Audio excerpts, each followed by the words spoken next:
샬롬, 수요일 아침입니다. 오늘도 주님과 함께 행복한 하루 되시기를 바랍니다. 우리가 살면서 어떤 일을 할 때 내가 이것을 왜 해야 하는지, 이것을 통해 어떤 결과가 나오게 될지 알고 하는 것과 모르고 하는 것은 큰 차이가 있습니다. 그 일을 대하는 마음과 자세도 열심도 달라질 것입니다.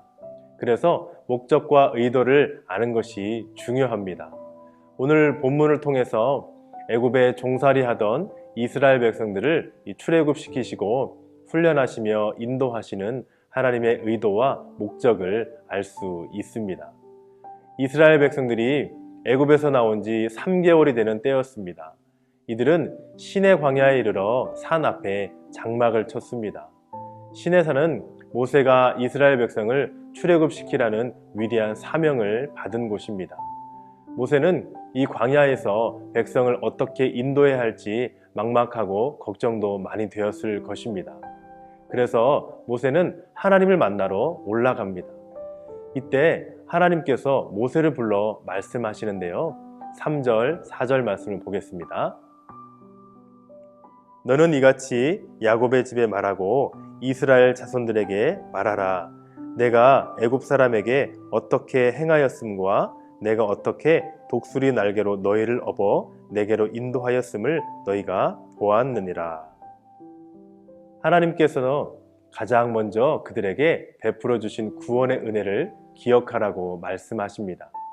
10가지 재앙을 내려 애굽 사람들을 무력화시킨 사건, 마병을 거느리고 추격하는 애굽 병사들을 홍해바다에 수장시킨 사건을 말이죠.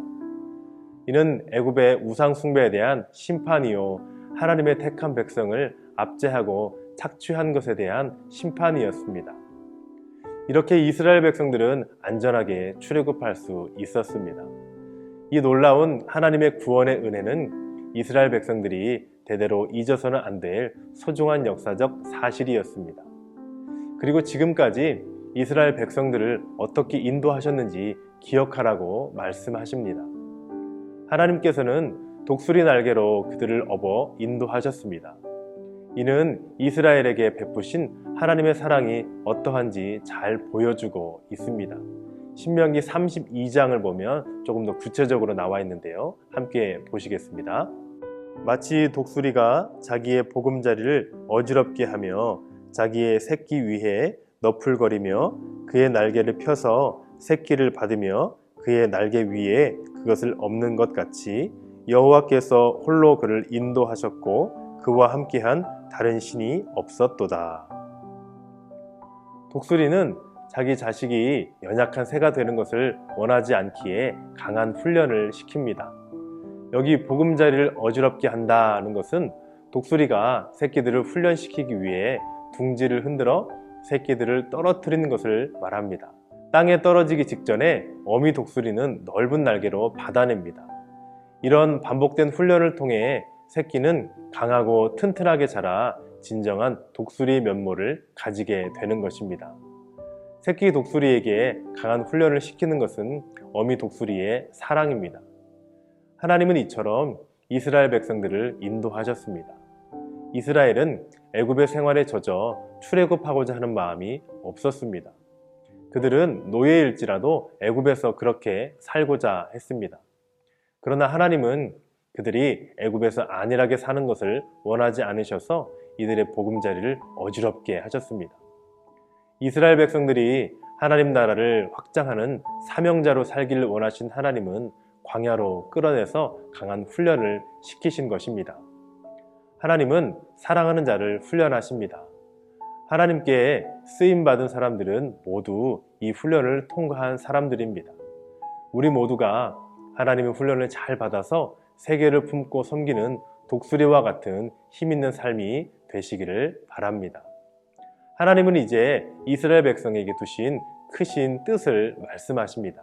5절과 6절 말씀을 보겠습니다.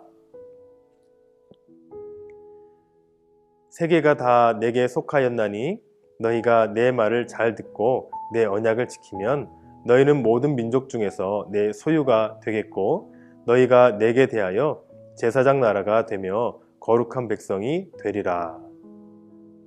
이 말씀에는 그들을 향하신 하나님의 계획이 잘 나타나 있습니다.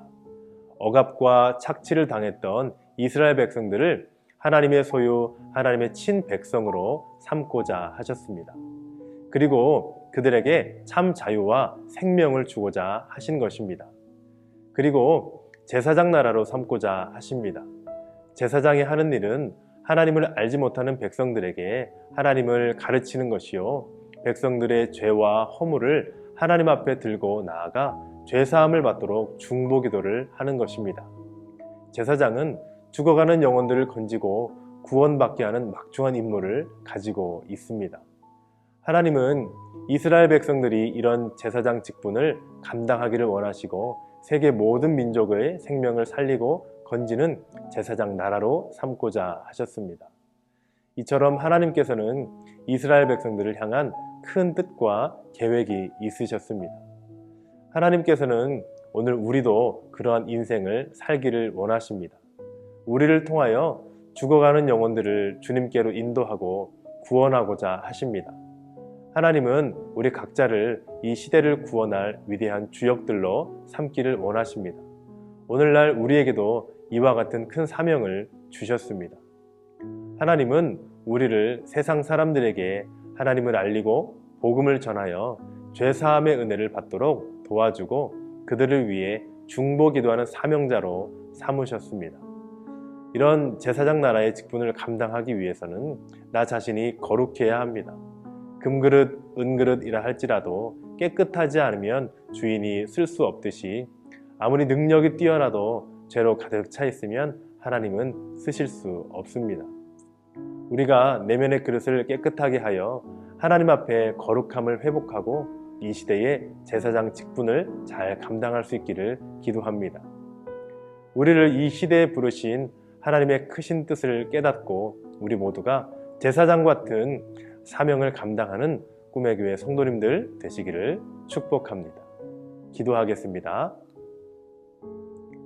하나님 아버지, 이 어렵고 힘든 시대에 우리를 주의 자녀로 불러주시고 하나님께 쓰임받는 귀한 사명을 주시니 감사합니다. 아버지 하나님, 우리가 이 시대에 많은 사람들을 생명을 살리고 구원하는 일에 쓰임받게 하여 주시옵소서. 그리하여서 세상의 빛과 소금과 같은 역할을 감당하며 하나님의 원하시는 그 사역들을 잘 감당할 수 있는 우리가 될 수 있도록 인도하여 주시옵소서. 함께 하실 것을 믿사오며 예수님의 이름으로 기도합니다. 아멘.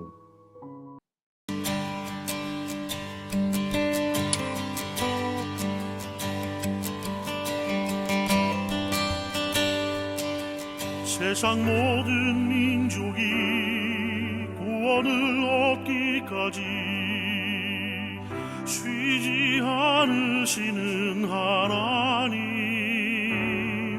주의 심장 가지고 우리 이제 일어나 주 따르게 하소서.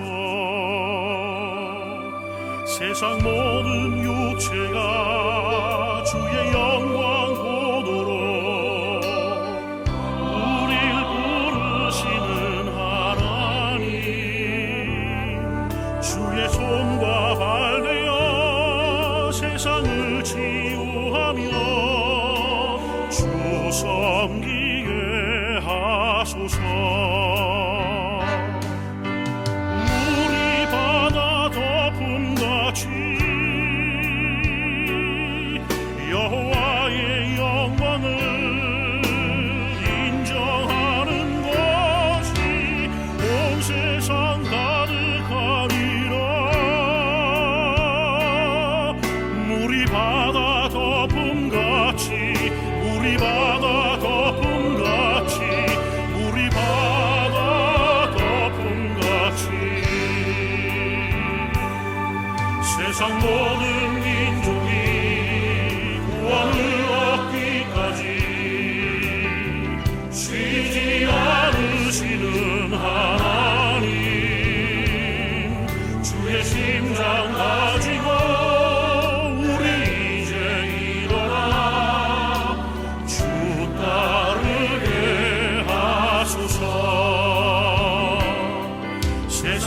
모든 육체가